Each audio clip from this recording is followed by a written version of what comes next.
తెలంగాణలో రిటైర్డ్ ఉద్యోగుల కష్టాలు మరింత తీవ్రమయ్యాయి. రావాల్సిన బెనిఫిట్స్ కోసం ఎదురు చూస్తూనే ప్రాణాలు కోల్పోతున్నారు ఉద్యోగులు. రిటైర్మెంట్ బెనిఫిట్స్ పై అసెంబ్లీలో ప్రభుత్వాన్ని నిలదీశారు హరీష్ రావు.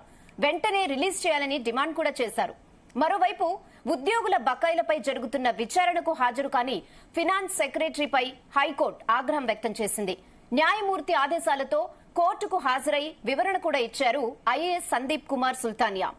ఏప్రిల్ 15లోగా బకాయిలు చెల్లించాలని హైకోర్టు కూడా ఆదేశించింది. ఇదే విషయంపై ఇవాళ డిఎన్ఏలో అనాలిసిస్ చేద్దాం. Yes, good evening Bharat. అంటే నిజంగా ఒక 60 years కష్టపడి వాళ్ళ బెనిఫిట్స్ కోసం ఎదురు చూడడం అనేది నిజంగా చాలా చాలా సాడ్ థింగ్. సో ఏంటి మీ అనాలిసిస్ దీనిపై? 30 నుంచి 35 సంవత్సరాల సర్వీస్ చేస్తారు ఉద్యోగులు. అప్పట్లో ఏంటంటే రిటైర్ అయిన వాళ్ళకి 22-23 సంవత్సరాలకి ఉద్యోగాలు వచ్చేవి. ఇక్కడ వయో పరిమితి ఆ విధంగా ఉండేది కాదు. సో 30 నుంచి 35 years సర్వీస్ చేసిన తర్వాత చాలా మంది ఏంటంటే రిటైర్మెంట్ డబ్బులతో కూతురు పెళ్లి చేయడమో లేకపోతే ఇల్లు కట్టుకోవడమో ఇవన్నీ కూడా చేస్తుంటారు. మెడికల్ ఖర్చులు ఉంటాయి. 60 సంవత్సరాలు దాటితే బీపీ, షుగర్ అన్నీ వస్తుంటాయి. సో రిటైర్ అయిన తర్వాత ఓకే మన డబ్బులు మనకు వస్తాయన్నది ఒక భావన. అది వాళ్ళ డబ్బులు మాత్రమే. ప్రభుత్వం ఇచ్చేది చాలా మంది అనుకుంటారు ఇప్పుడు. ఎందుకంటే ఈ ప్రభుత్వాలు ఏం చేస్తున్నాయంటే ఉద్యోగులు వర్సెస్ కామన్ పబ్లిక్, లేకపోతే పెన్షనర్స్ వర్సెస్ కామన్ పబ్లిక్ ఒక చిచ్చు రేపేలా ప్రయత్నం చేస్తున్నాయి. వీళ్ళకేంది గవర్నమెంట్ జాబు, ప్రైవేట్ రంగంలో చేసినా గ్రాట్యుటీ ఇస్తున్నారు కదా. 5 సంవత్సరాలు చేస్తే మీకు నాకు గ్రాట్యుటీ ఇస్తున్నారు కదా ప్రైవేట్ రంగంలో. సో 30 సంవత్సరాలు చేస్తే వాళ్ళ గ్రాట్యుటీ ఇవ్వద్దా? ఇప్పుడు సాఫ్ట్వేర్ ఇంజనీర్స్ అందరికీ ఉద్యోగం మారితే 5 సంవత్సరాలు చేస్తే గ్రాట్యుటీ ఇవ్వట్లేదా? కొన్ని ప్రైవేట్ సెక్టర్లో ఇవ్వట్లేదు. కానీ రెండవది పిఎఫ్. మన దగ్గరనేమో ప్రావిడెంట్ ఫండ్ అంటాం పిఎఫ్, వాళ్ళకేమో జీపీఎఫ్, మనదేమో ఈపీఎఫ్. అంటే ప్రైవేట్, మనదంటే ప్రైవేట్ రంగంలో పనిచేసే వాళ్ళకి ఎంప్లాయీ ప్రావిడెంట్ ఫండ్. అంటే మనం కొంత షేర్ ఇస్తే బేసిక్లో 12% ఇస్తే, ఎంప్లాయర్ కూడా బేసిక్లో 12% ఇస్తే అది దాన్నే ఈపీఎఫ్ అవుతుంది. వాళ్ళు జీపీఎఫ్, జనరల్ ప్రావిడెంట్ ఫండ్ అంటారు. సో జీపీఎఫ్ సొమ్మును 30 సంవత్సరాలు దాచుకుంటే మనం పిఎఫ్ ఒక ఉద్యోగం మానేస్తే పిఎఫ్ మొత్తం విత్డ్రా చేయొచ్చు. ఒక ఉద్యోగం మానేసి ఖాళీగా 3 నెలలు ఉంటే, అన్ఎంప్లాయ్మెంట్ ఉంటే మొత్తం పిఎఫ్ తీసుకోవచ్చు. కానీ ప్రభుత్వ ఉద్యోగులు అట్లా ఉద్యోగం మారరు కదా, ఒకటే సర్వీస్లో ఉంటారు కదా. 30 సంవత్సరాలు సర్వీస్ చేసిన తర్వాత వాళ్ళ జీపీఎఫ్, వాళ్ళు దాచుకున్న సొమ్ము వాళ్ళకి ఇవ్వడానికి ప్రభుత్వాలు సంవత్సరాల తరబడి ఆలస్యం చేస్తే ఏమనాలి? అది వాళ్ళు దాచుకున్న సొమ్మే కదా. రిటైర్డ్ అయిన వాళ్ళకి 50 లక్షలు 60 లక్షలు వస్తాయంటారు. 50 లక్షలు 60 లక్షలు ఎక్కడి నుంచి వస్తున్నాయి? జీపీఎఫ్ సొమ్ము వాళ్ళకి ఇస్తున్నారు ఒకటి. రెండోది గ్రాట్యుటీ అన్నది గ్రాటిట్యూడ్తో ఇచ్చేది గ్రాట్యుటీ, అది ప్రైవేట్ ఉద్యోగులకు కూడా ఉంది. ఇక మూడవది వచ్చేది ఏంటంటే పెన్షన్ కమ్యుటేషన్. అంటే 60 సంవత్సరాల, ఇప్పుడు 61 సంవత్సరాల సర్వీస్ అనుకోండి, 72-73 సంవత్సరాలకు వరకు ఉన్న పెన్షన్ని ముందే తీసుకోవచ్చు. 40% పెన్షన్ ముందే తీసుకోవచ్చు. పెన్షన్ కమ్యుటేషన్ అంటారు. ఎందుకంటే ఒకవేళ దురదృష్టవశాత్తు ఆ పెన్షన్ తీసుకోకుండా 61 సంవత్సరాలు రిటైర్ అయిన తర్వాత 2-3 సంవత్సరాలకే చనిపోయినారు అనుకోండి, జరుగుతాయి కదా కేసులు 61 దాటిన తర్వాత. సో అది ముందుగానే పెన్షన్ కమ్యుటేషన్. సో పెన్షనర్లకు ఇచ్చే డబ్బంతా కూడా అది వాళ్ళ సొమ్ము తప్ప జీపీఎఫ్ వాళ్ళ సొమ్మే. గ్రాట్యుటీ అనేది అన్ని ప్రైవేట్ సంస్థలు ఇస్తున్నాయి లీగల్గా. సో ప్రభుత్వ సొమ్మేమి ఇవ్వట్లే. పెన్షన్ కమ్యుటేషన్ అవుతే సగం పెన్షన్ రావాలి, బేసిక్లో సగం పెన్షన్ రావాలి, దాని బదులు ఇంకా తక్కువే వస్తుంది. సో ఇది ప్రభుత్వం ఇచ్చే సొమ్ము ప్రభుత్వ బాధ్యత నుంచి తప్పించుకుంటే ఎట్లా? ఇప్పుడు అదే ప్రాబ్లం. మొత్తం 10,000 కోట్ల బకాయిలు ఉన్నాయి. నెలకు 700 కోట్ల చొప్పున రిలీజ్ చేస్తున్నారు. నెలకు 700 కోట్లు అంటే 7 × 10 7,000 కోట్లు. సంవత్సరంకు 700 × 12 ప్రతి నెల రిలీజ్ చేస్తే సంవత్సరంకి 8,400 కోట్లు అయితే ఇంకా 1,600 కోట్లు బాకీ ఉంటాయి. అంటే ఇప్పుడు ఆల్రెడీ ఉన్న పెండింగ్ బకాయిలు కట్టాలంటే 14 నెలలు కావాలి. 7 × 14 9,800 కోట్లు. అంటే 14 నెలల పాటు పెండింగ్ బకాయిలు కట్టడానికే 14 నెలలు కావాలి. ఇప్పుడు ఆల్రెడీ ఉన్నాయి. ప్రతి సంవత్సరం రిటైర్మెంట్ బెనిఫిట్స్ కట్టడానికి మళ్ళీ 10,000 కోట్లు కావాలి.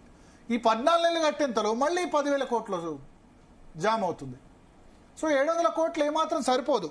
ఇప్పుడు ఉద్యోగులు ఏం చేశారు, ఒక 644 మంది ఉద్యోగులు హైకోర్టును ఆశ్రయించారు. ఆశ్రయించి ఏం చేశారంటే, అంటే వ్యక్తిగతంగా కోర్టు ధిక్కరణ, లాస్ట్ టైం చెప్పింది మా పెన్షన్ బకాయిలు మాకు ఇవ్వట్లేదు అని చెప్పి. అప్పుడు కోర్టు ఏం చెప్పింది, వీళ్ళందరినీ కట్టండి, వీళ్ళ బకాయిలు వీళ్ళకి ఇచ్చేయండి కోర్టుకు వచ్చిన వాళ్ళని చెప్పింది. చెప్పినా సరే హైకోర్టు ఆర్డర్స్ ప్రభుత్వం ఇవ్వలేకపోయింది, డిఫాల్ట్ అయింది. దాని కారణంగా ఆర్థిక శాఖ కార్యదర్శిని విచారణకు హాజరు గమ్మని ఇవాళ హైకోర్టు చెప్పింది. ఓకే. సో ఆర్థిక శాఖ కార్యదర్శి మాత్రం ఏం చేస్తాడు, ప్రభుత్వ విధానపరమైన నిర్ణయం. కానీ హైకోర్టు ఎవరిని సమన్ చేస్తుంది, మంత్రిని సమన్ చేయలేదు, ఆర్థిక మంత్రిని సమన్ చేయలేదు. హైకోర్టు ఏంటంటే ఎగ్జిక్యూటివ్ వాళ్ళను సమన్ చేస్తారు. ఓకే. సో ఎగ్జిక్యూటివ్ లో ఎవరున్నారు, finance secretary of Telangana Sandeep Kumar సుల్తానే ఉన్నారు. ఆయన్ని సమన్ చేసింది వాళ్ళ, మీరు కోర్టుకు రండి, కోర్టు ధిక్కరణ నేరం మేము చెప్పినా సరే ఈ బకాయిలకు సంబంధించి రిలీజ్ కాలేదు. ప్రభుత్వ ఆలోచన ఏంటంటే వీళ్ళకు బకాయిలు రిలీజ్ చేస్తే అందరు కోర్టుకు వచ్చేస్తారు. కోర్టుకు ఏం చెప్పింది, మా దగ్గరకు వచ్చారు కదా వీళ్ళు, పిటిషన్ వేశారు కదా 644 మంది, వీళ్ళకి ఇచ్చేయండి బకాయిలు, మిగతా వాళ్ళ సంగతి దాని గురించి మాట్లాడగానే కోర్టుకు వచ్చిన వాళ్ళకి ఇవ్వని చెప్పింది. ఈ 644 మంది వస్తే ఈ మిగతా వాళ్ళందరూ కూడా కోర్టుకు వస్తారు, అందరికీ ఇవ్వాలి, అందరికి ఇచ్చే పరిస్థితి లేదు పైసలు. మూల కారణం ఎక్కడుంది, మూల కారణం ఎక్కడుంది? 2021లో కేసీఆర్ 61 సంవత్సరాలు చేశారు, 55 నుంచి. సో ఆ 2 సంవత్సరాలు రిటైర్మెంట్ లేవు కాబట్టి అన్నీ వచ్చి 2024లో పడ్డాయి. ప్రభుత్వం దగ్గర పైసలు లేవు. పైసలు లేకపోవడానికి కారణం ఏంది, ఫ్రీ బీస్, అప్పులని వాళ్ళు అంటారు, వాళ్ళు అప్పులు ఇచ్చారు అని చెప్తారు.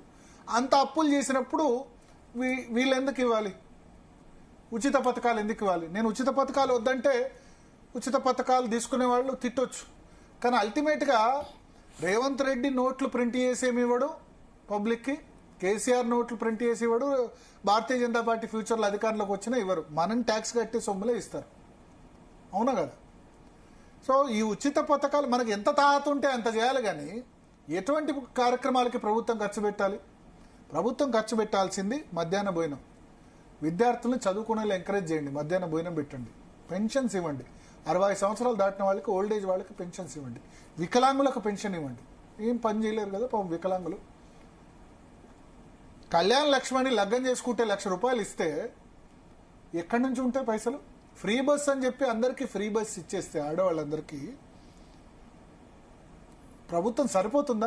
మనకు ఎంత చెత్తుకు అంత గాలి, మనం ఎంత సంపాదిస్తే అంత ఖర్చు పెట్టాలి. డిఫాల్ట్ అయిపోతే ఎట్లా?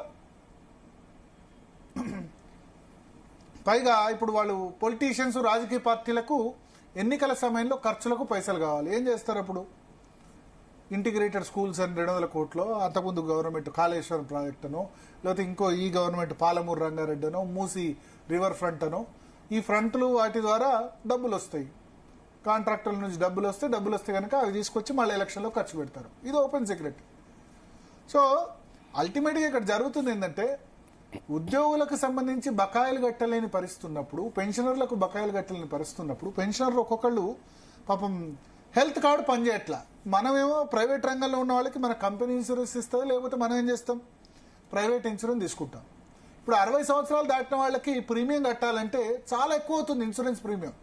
మీరు 35-40 సంవత్సరాలకు ఉన్న వాళ్ళకి ఒక ప్రీమియం, 65 సంవత్సరాలు దాటితే ప్రీమియం కట్టలేరు. గవర్నమెంట్ హెల్త్ కార్డు ఉందనుకుంటారు, ఆ హెల్త్ కార్డు నిమ్స్ తప్ప ఎక్కడా చెల్లదు. నిమ్స్లోనేమో బెడ్ దొరకదు. నిమ్స్లో బెడ్కి మంత్రి, ఆరోగ్య మంత్రి, ఒక్కోసారి హెల్త్ మినిస్టర్ రికమెండ్ చేసినా బెడ్ దొరకని సిచ్యువేషన్. తెలుసు కదా, అందరికీ ఎక్స్పీరియన్స్ నిమ్స్ పరిస్థితి. మరి ఎక్కడ పోవాలి రిటైర్డ్ ఉద్యోగులు? పేరుకి 30 సంవత్సరాలు ప్రభుత్వ ఉద్యోగం, జీతాలు పెరిగాయి, ఈ మధ్యకాలంలో పెరిగాయి, కానీ ఎంత చెట్టుకు అంత కాలినట్టు వాళ్ళు కూడా ఖర్చులకు అవసరం అవుతుంది కదా. సో మూల కారణం రిటైర్డ్ ఉద్యోగులు, పెన్షనర్లు గుర్తించాలి. ఫ్రీ బీస్ గురించి రిటైర్డ్ ఉద్యోగులు, పెన్షనర్లు ఉద్యమం చేయకపోతే రాబోయే రోజుల్లో, ఇప్పుడు 1 తారీఖు జీతాలు పడుతున్నాయి అష్ట కష్టాలు పడి, 25వ తారీఖు 6 నెలలు, ఇప్పుడు సంవత్సరంన్నర వెయిట్ చేయాల్సి వస్తుంది కదా. రాబోయే కాలంలో ఈ ఫ్రీ బీస్ పెరిగితే కనుక ఉద్యోగులు జీతాలకు కూడా 6 నెలలు, సంవత్సరం వెయిట్ చేయాల్సి వస్తుంది. 6 నెలలకోసారి జీతాలు, సంవత్సరంకోసారి జీతాలు పడే సిచ్యువేషన్ వస్తుంది. రాబోయే రోజుల్లో దగ్గరలో ఉంది. ఒక పార్టీకి మించి ఇంకో పార్టీ ఇస్తే గనక కొన్ని ఫ్రీబీస్ తీసేయాలి. ఎందుకు రుణమాఫీ? రైతులకు రుణమాఫీ అనగా ఏం చేస్తున్నారు? అందరూ ఎలక్షన్ టైంలో పొలాలు ఉన్న వాళ్ళందరూ రుణాలు తీసుకుంటారు, ఎట్లా వచ్చే గవర్నమెంట్ కట్టేస్తుందని చెప్పి 20,000 కోట్ల రుణమాఫీ అవసరమా? పంట పండించిన వాళ్ళకు మద్దతు ధర ఇవ్వండి. షాదీ ముబారకు కళ్యాణ లక్ష్మి అవసరమా? తులం బంగారం ఇస్తా అన్నారు. ఇంకా అప్పుడు చెప్పినప్పుడు తులం బంగారం 50 లక్షలు ఉంటే మొన్న 2 లక్షలు పోయింది. ఇవ్వగలుగుతారా? ఈ ఫ్రీబీస్ అన్ని తీసేయాలి. ఇవన్నీ కూడా అన్ని ఫ్రీబీస్ వద్దనట్లేదు. మనం ఫుడ్ పెట్టండి, ఇల్లు ఇవ్వండి. ఇక ఇల్లు ఇందిరమ్మ ఇల్లు రాజశేఖర రెడ్డి సమయంలో 20 లక్షలు ఇల్లు కట్టారు. వీళ్ళు డబుల్ బెడ్రూమ్ అని బీఆర్ఎస్ అన్నారు. ఇప్పుడు మళ్ళీ ఇందిరమ్మ ఇల్లు అంటారు. ఇంతమందికి ఇల్లు కట్టినా ఇంకా అయిపోవట్లేదు. అంటే అసలు ఇక రాష్ట్రంలో ఇల్లు లేని వాళ్ళు ఎందుకు ఇంత అవుతున్నా సరే ఇంకా పక్కా ఇల్లు లేని వాళ్ళు ఎందుకు ఇట్లా ఉన్నారు?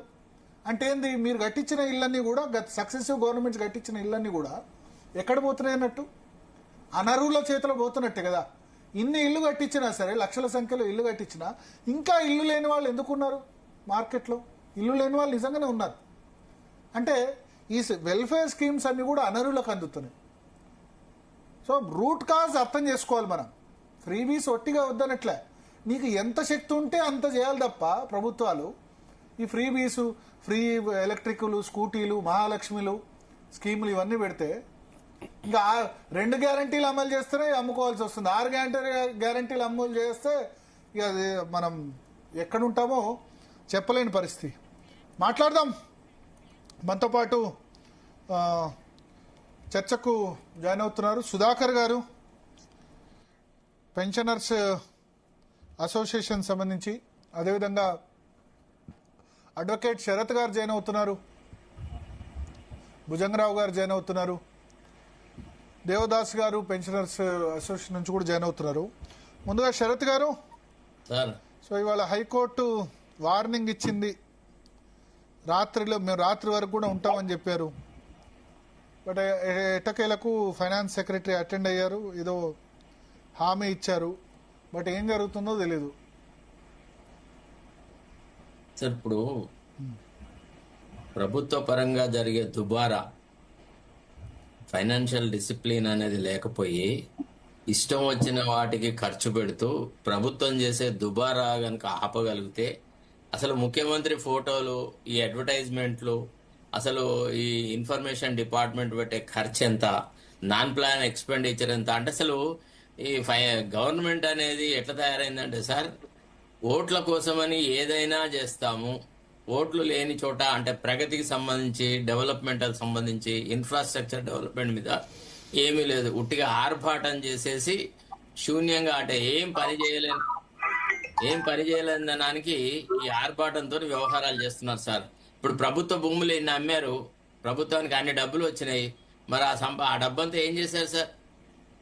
ఇప్పుడు నిన్న ముఖ్యమంత్రి సిద్దిపేటలో మాట్లాడుతూ ఏమన్నాడు, గత ప్రభుత్వం రిటైర్మెంట్ ఎంప్లాయీలకి ఇవ్వాల్సిన డబ్బులు ఇవ్వాల్సి వస్తుంది కనుక కావాలని 3 సంవత్సరాల వయోపరిమితిని పెంచారు, ఆ రకంగా ఆ భారం మా మీదకి నెట్టారన్నాడు. ఈయన కూడా అదే ప్రయత్నం చేసినాడు. Actually even Revanth Reddy also attempted to enhance the age of superannuation and he wanted to avoid it. కాకపోతే ఇవాళ ప్రజల యొక్క ఉత్తేజం, తర్వాత ప్రజల యొక్క జాగృతి అట్లా ఉంది కాబట్టి ప్రజలు చాలా వైలెంట్ గా రెస్పాండ్ అయినారు. యూత్ లో ఇక మళ్ళా రచ్చ ఉడుతుంది రాష్ట్రంలో అని ఆ నిర్ణయాన్ని పక్కకు తప్పుకున్నాడు. కాబట్టి ప్రభుత్వ పరంగా ఇవ్వాలని అనుకుంటే కొంత ఆస్టెరిటీ పాటించాలి. గత ప్రభుత్వాల్లో మేము ఇంతకంటే దుర్భరమైన ఆర్థిక పరిస్థితుల్లో ఉన్నటువంటి ప్రభుత్వాలు చూసినాం సార్. ఎన్టీ రామారావు తర్వాత చెన్నారెడ్డి గారు ప్రభుత్వంలోకి వచ్చినప్పుడు ఉన్న పరిస్థితిని కనుక మీరు గమనిస్తే చాలా దుర్భరం. ఆనాడు జీతాలు కూడా కట్టలేని పరిస్థితి, చాలా ఘోరమైన పరిస్థితి ఉండే. కాకపోతే ఫినాన్షియల్ డిసిప్లిన్ ఉండే, మంచి పవర్ఫుల్ మేనేజ్మెంట్ ఉండే. అప్పుడు ప్లానింగ్ కమిషన్ కానీ ఇతరులు కానీ చాలా దూరదృష్టితో చాలా వ్యవహారాలు చేసినారు. ఇప్పుడు ముఖ్యమంత్రి దగ్గర ఒక్కడన్నా ఫైనాన్షియల్ డిసిప్లిన్ గురించి మాట్లాడేటాడు లేడు. ముఖ్యమంత్రి ఎటు పోయినా గానీ లక్షలు కోట్లు ఖర్చులు పెట్టుడు. అంతెందుకు సార్, కేబినెట్ మీటింగ్ ఎవడన్నా మేడారంలో పెట్టుడు, వేములవాడలో పెట్టుడు ఏమన్నా అర్థం ఉందా? ఎవడన్నా అసలు బుద్ధి ఉందా వాడు చేస్తాడు ఆ పనులు? సెక్రటరేట్ ఎందుకుందండి? ప్రభుత్వం దగ్గరికి పాలన అంటే సెక్రటరీ కేబినెట్ అంతా పోయి మేడారంలో, ఓసారి ముత్తారంలో, ఇంకా మహాముత్తారం అడవులలో పెట్టలేదు. అది ఎంత it includes, it involve so much of expenditure. Sammakka సారక్కకు గౌరవం ఇచ్చే విధంగా చేశారు, దాని తప్పే ఉంది సార్. గౌరవం ఇవ్వాలా అంటే మంత్రివర్గం మీటింగ్లు పెడతారా సార్? ఇది ఏమన్నా is it any symbol of any wisdom? Administrative skill అంటారా, విజ్డమ్ అంటారా? వాళ్ళ సెక్యూరిటీ మీద ఎంత ఖర్చు, వాళ్ళ సేఫ్టీ మీద ఎంత ఖర్చు, వాళ్ళ ఉనికికి ఎంత ఖర్చు, వాళ్ళ తిండికి ఎంత ఖర్చు? అసలు సార్ ఒక్క విషయం చెప్పాలా మీకు, కరెక్ట్ గా ఒక 20 రోజులు ప్రభుత్వం కనుక అనుకొని మేము దుబారాన్ని తగ్గించుకుంటాము, ఈ అనవసరమైన పబ్లిసిటీలు తగ్గించుకుంటాము, కొంత ఈ ఆర్భాటాలు తగ్గించుకుంటామంటే నిమిషాల మీద వాళ్ళు రిలీఫ్ ఇప్పించగలరు సార్. పెద్ద అయితే ఒకటి ఎంప్లాయీస్ నేను అనేది మీరేం సూచిస్తారు ఒక అడ్వకేట్ గా? ఇప్పుడున్న పెన్షనర్ కి సహాయపడే విధంగా ఏం సజెస్ట్ చేస్తారు? ఇప్పుడు 644 మందికి ఇమ్మని చెప్పింది, వీళ్ళకి ఇస్తే మిగతా వాళ్ళందరూ కూడా కోర్టుకు వెళ్తారని ప్రభుత్వ భయం, అందుకనే ఇవ్వట్లేదు. సార్ వాళ్ళ భయమే సార్, వాళ్ళ హక్కుల కోసం వాళ్ళు పోతున్నారు. వీళ్ళు ఏమైనా బిచ్చమిస్తున్నారా? వీళ్ళు కాదు, ప్రభుత్వ భయం అంటున్నా.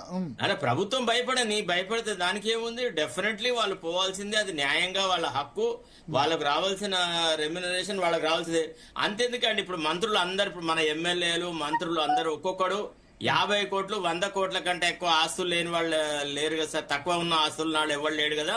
అందరినీ ఒక 6 నెలలు జీతం తీసుకోకమనండి సార్, ప్రజాసేవ చేయమనండి, ఏమవుతుంది?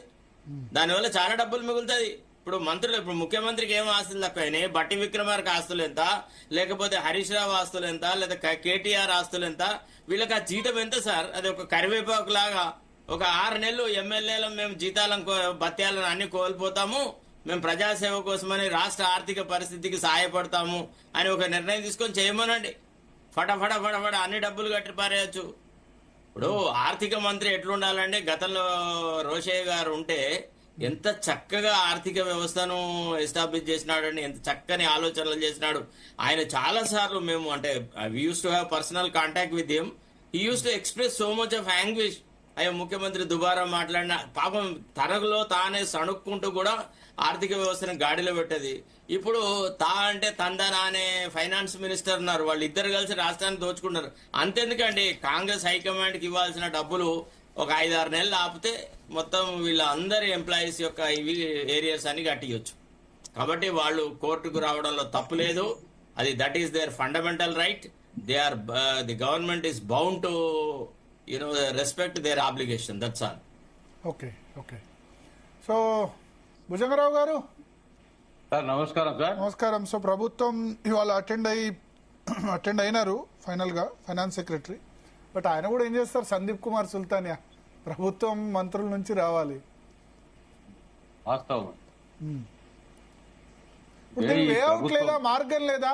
అందరికి ఒకేసారి ఇచ్చే బదులు ఇట్లా జీపీఎఫ్ వరకు ముందుగా ఇచ్చేసి అట్లా ఏమైనా చేయలేదా? గ్రాట్యుటీ కొద్ది మందికి ఇచ్చేసి. ఇవాళ అసెంబ్లీలో సూటిగా ప్రతిపక్ష నాయకుడిగా చర్చ జరిగింది.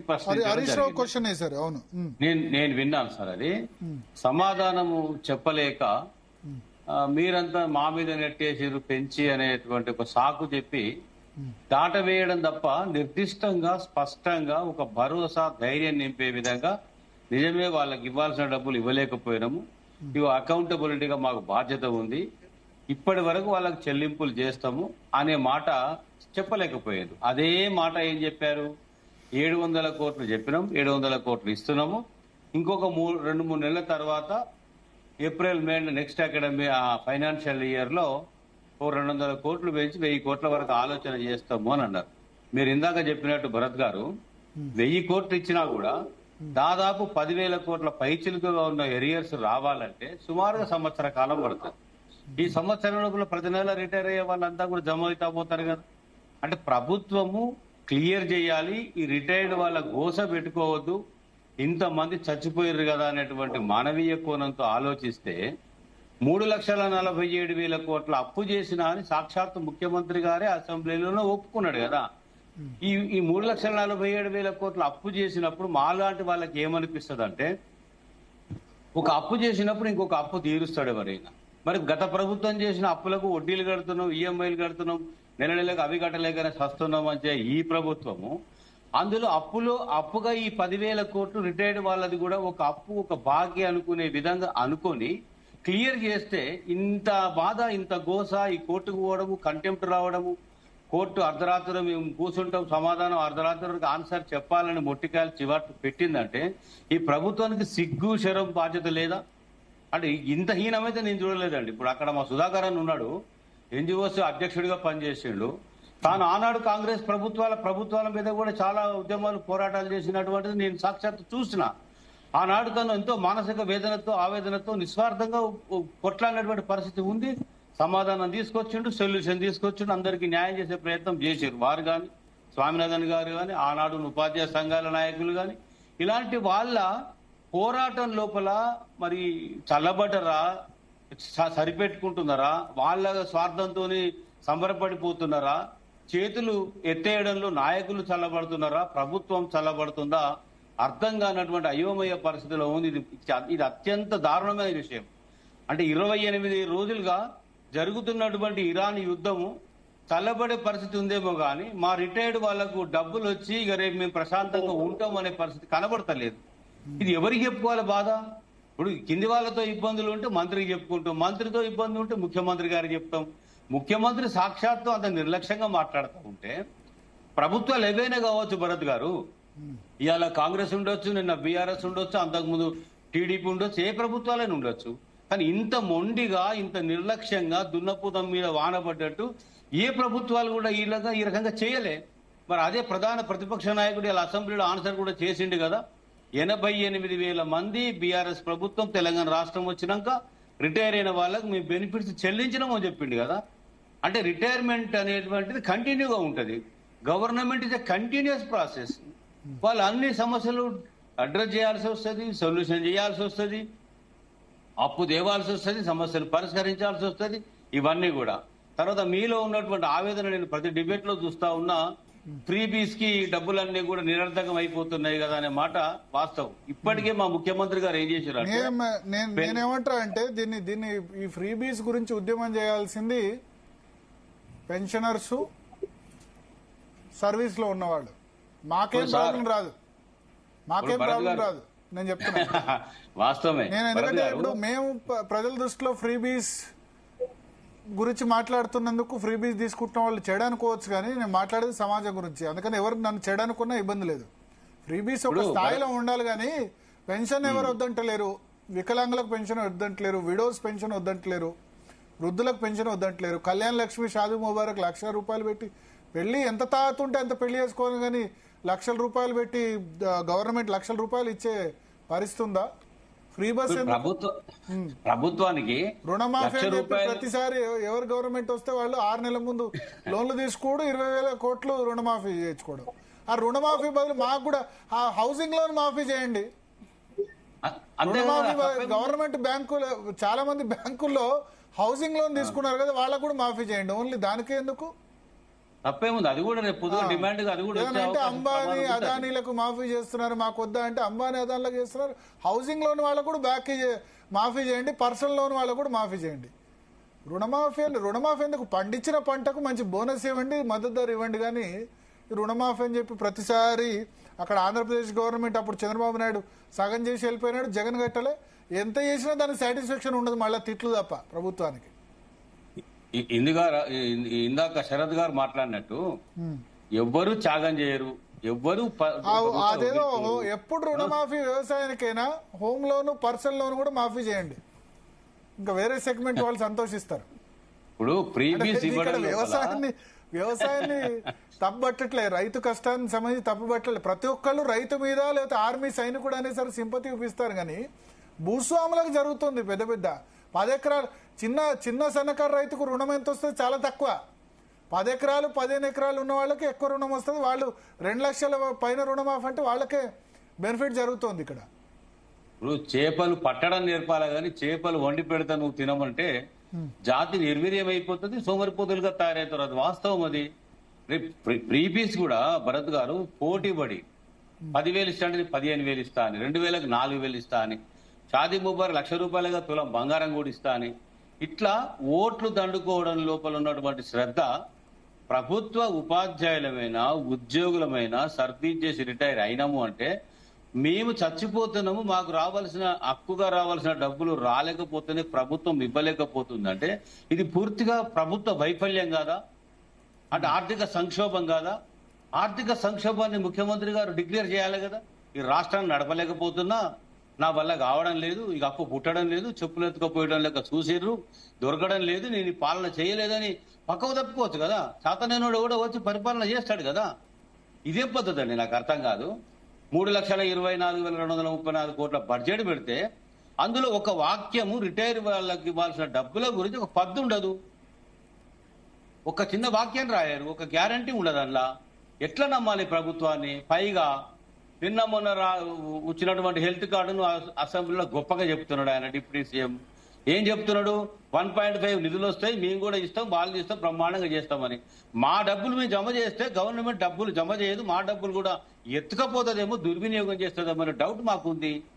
ఇవాళ ఫైనాన్షియల్ మిస్అప్రాప్రియేషన్ లో ₹1 దుర్వినియోగం జరిగినా చాలా సీరియస్ గా భావించేటువంటి న్యాయస్థానాలు ఈ ప్రభుత్వంలో బాధితులుగా మేము కేసు వేస్తే న్యాయమూర్తులు స్పందించి తీర్పులు ఇచ్చి, అంటే తీర్పులకు మీకు భయం ఉండదు, కంటెంప్ట్లకు మీకు భయం ఉండదు. ఇవాళ అర్ధరాత్రి అయినా కూడా న్యాయస్థానంలో ఇక్కడ కూర్చుంటే నాకు సమాధానం చెప్పాల్సిందే అని జడ్జి గారు ఆవేదనతో చెప్పిండ్రు అంటే ఇక అంతకంటే అవమానం ఈ ప్రభుత్వానికి ఇంకేం కావాలండి? ఎంతమంది చనిపోయినారంటే చూడలేకపోతున్నాం. పోనీ మనం ఒకరము ఇద్దరము ముందుకు వచ్చి సహాయం చేస్తే బయటపడే సమస్య కాదు కదా. Government is a continuous process, retirement continuous process కదా. ఈ ప్రభుత్వము ఒక దారి వేస్తుందా? రేపు పొద్దుగాల రిటైర్మెంట్ వాళ్ళకి డబ్బులు ఇవ్వకుండా ఏం లేదు, ఎగవేసిన ఏం లేదు, చచ్చిపోయినా మీరు బాధ్యత పట్టించుకోకండి, ఏవి ఇవ్వకపోయినా ఏం లేదు అనేటువంటి మాటకు వచ్చి మా గత ఎక్కడికి వచ్చిందంటే, పోయిన ప్రభుత్వంలోనూ మొదటి తారీఖు జీతం వస్తే మహాభాగ్యం అనుకున్నాం. ఇప్పుడు మా డబ్బులు మాకు వస్తే చాలు, ఇక మా డిఎల్ సంగతి మర్చిపోయినాం, మా పిఆర్సీ సంగతి మర్చిపోయినాం, అన్నీ మర్చిపోయినాం.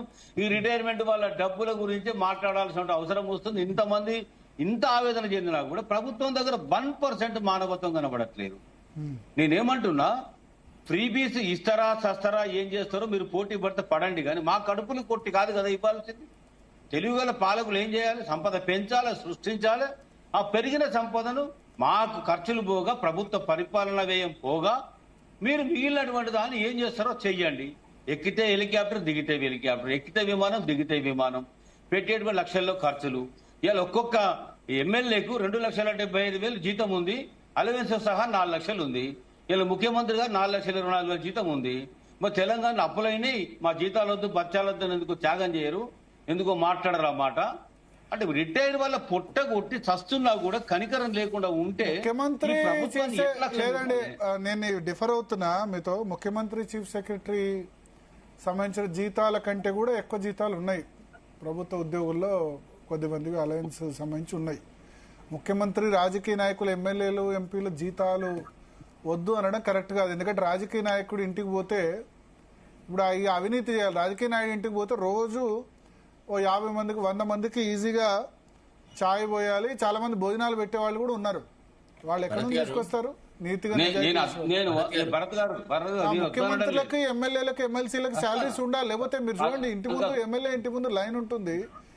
భరత్ గారు, నేను వద్దనడం లేదు. రాజకీయ ఎమ్మెల్యేలు, ఎంపీలు, మంత్రులు వాళ్ళు సేవకులా కాదా? సేవకులు అంటే మరి పబ్లిక్ ఎక్స్పెక్ట్ చేస్తున్నారు కదా. ఇంటికి పోయినప్పుడు ఛాయ్ కూడా పోయాలో విడిపిస్తున్నారే అంటారు పోతే గనక. అవునా లేదా? ఎమ్మెల్యే, ఎంపీ ఇంటికి పోతే ఎమ్మెల్యే, ఎంపీ ఇంట్లో చాలా మంది భోజనాలు పెట్టే వాళ్ళు కూడా ఉన్నారు. వాళ్ళు అదే కదా సేవ, అదే కదా సార్ సేవ. సేవ చేస్తానే కదా నువ్వు ముందుకు వచ్చింది. సేవ అంటే ఎక్కడి నుంచి వస్తాయి డబ్బులు? మరి నిజంగా సేవ గురించి వచ్చిన వాళ్ళకి డబ్బులు లేని వాళ్ళు ఎట్లా? డబ్బులు ఇప్పుడు 100 కోట్లు ఖర్చు పెట్టి 1000 కోట్లు సంపాదిస్తున్నావు. ఇది అందరు కాదు కదా. అందరు ఇప్పుడు మనం ఏం చేస్తున్నాం అంటే 100 కోట్లు ఉన్నాలే చూస్తున్నాం. 99% భరత్ గారు, దయచేసి ఐఎమ్ వెరీ సారీ, 99% ఇప్పుడు వ్యవస్థ మొత్తం అట్లా అయిపోయిందంటే 100 కోట్లు ఉన్నాలనే ప్రజలు గెలుస్తున్నారు, పైసలు ఇచ్చిన వాళ్ళని గెలిపిస్తున్నారు, ఓటు పైసలు వస్తున్నాయి. మనం ఏంటంటే రాజకీయంలో డబ్బులు లేని వాళ్ళ గురించి కూడా ఆలోచించాలి. అందరూ 100 కోట్ల ఎమ్మెల్యేలు, ఎమ్మెల్సీలు లేరు. పాపం ఎస్సీ, ఎస్టీ నియోజకవర్గాల్లో ఇప్పటికీ ఇబ్బందులు పడుతున్న వాళ్ళు ఉన్నారు, గెలుస్తున్న వాళ్ళు. భరత్ గారు చెప్పండి.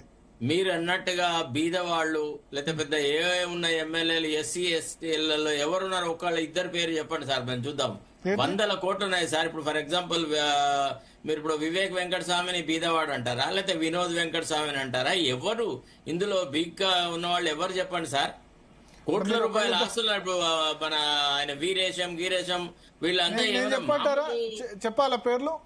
చెప్పండి సార్, ఒక 10 రెండు మంది పేర్లు పేర్లు చెప్పండి చెప్తే సార్. ఒకళ్ళు కాదు. విజయుడు ఆలంపూర్ ఎమ్మెల్యే కనుక్కోండి మీరు ఓకే, ఎటువంటి పరిస్థితిలో ఉన్నారో మీరు కనుక్కోండి. కాంగ్రెస్ లో ఇప్పుడు గెలిచిన వాళ్ళు అట్లాంటి మచ్చు తునుకలు సార్, అట్లాంటి ఒకరిద్దరు.